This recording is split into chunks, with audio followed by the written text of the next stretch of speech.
A closer look at the actual cyberware attack on the Colonial Pipeline, one of the worst cybersecurity incidents in our nation's history. Let's bring in ABC News contributor Elizabeth Newman. Thanks for joining us, Elizabeth. Hey, thanks for having me, Terry. So let's begin with President Biden's executive order on cybersecurity, creating a number of policies that would strengthen, he says, our ability to deal with these, creating a standardized playbook for companies in the government, mandating the companies turn over information about potential hacks, and creating a review board and a government rating system. Very broad, nothing totally specific there. Today, he said he acknowledged that the FBI has assessed that the Russian government was not involved in this attack, but he does have strong reason to believe that the criminals who did the attack are living in Russia. So what does all this say to you about the people responsible and the Biden administration's response? Well, I think Biden and his team is taking cyber so seriously. And it's not that in the previous 4 years, the people that had been hired to address cybersecurity didn't also take it seriously. They did. I worked with many of those people. They were sounding the alarm that we were so vulnerable and we needed to be leaning in and doing more. It just didn't have the traction in the Trump administration. And what I'm seeing out of the Biden administration is the commitment to elevate this to the priority level it deserves. We've seen in this ransomware attack in the Colonial Pipeline just really kind of a blip. It disrupted life. It maybe concerned people whether they were going to be able to get gas. It clearly has cost the company some money. But in the grand scheme of the potential range of consequences, this is relatively minor.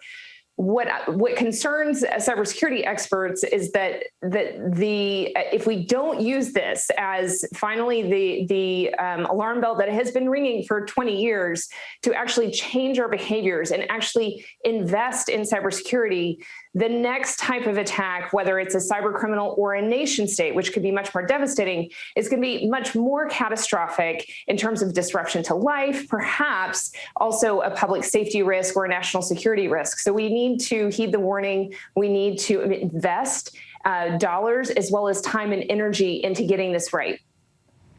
And the president's executive order on cybersecurity was put in place to prevent future attacks. So what does this attack say about our infrastructure right now? We are very vulnerable. Experts have been warning about this for going on 3 decades.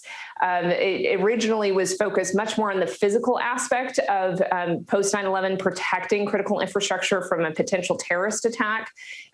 We might remember some of those early days of encouraging investments and hardening your gates and hardening your perimeter security. Well, in many ways, cyber, there's a parallel there, right? We have been urging for there to be vigilance in the user, for cyber hygiene.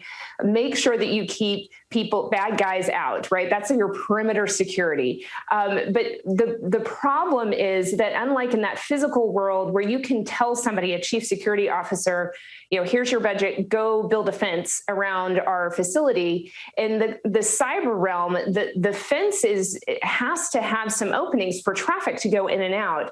And it's very dependent on the user, the individual that is opening that email to determine whether or not they're going to make the right decision and click on a link they shouldn't. And once you click on a link, you might be opening Pandora's box and letting in that ransomware or letting in some other malware that can basically infestate your network and cause a lot of damage. So it is a much harder problem to solve. It is burdened by legacy systems that haven't been updated.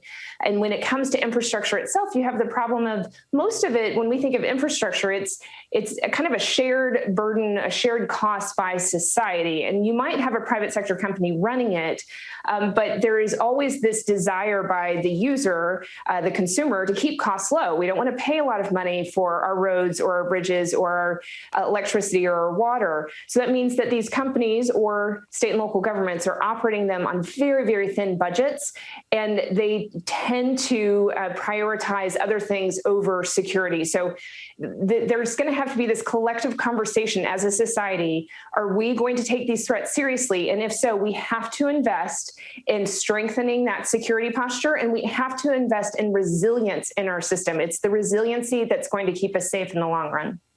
And one of these things that these attacks reveal is that we are, in some ways, behind the criminals and state actors that have also attacked us. ABC News contributor Elizabeth Newman, thanks very much on this important story. Hi, everyone. George Stephanopoulos here. Thanks for checking out the ABC News YouTube channel. If you'd like to get more videos, show highlights, and watch live event coverage, click on the right over here to subscribe to our channel. And don't forget to download the ABC News app for breaking news alerts. Thanks for watching.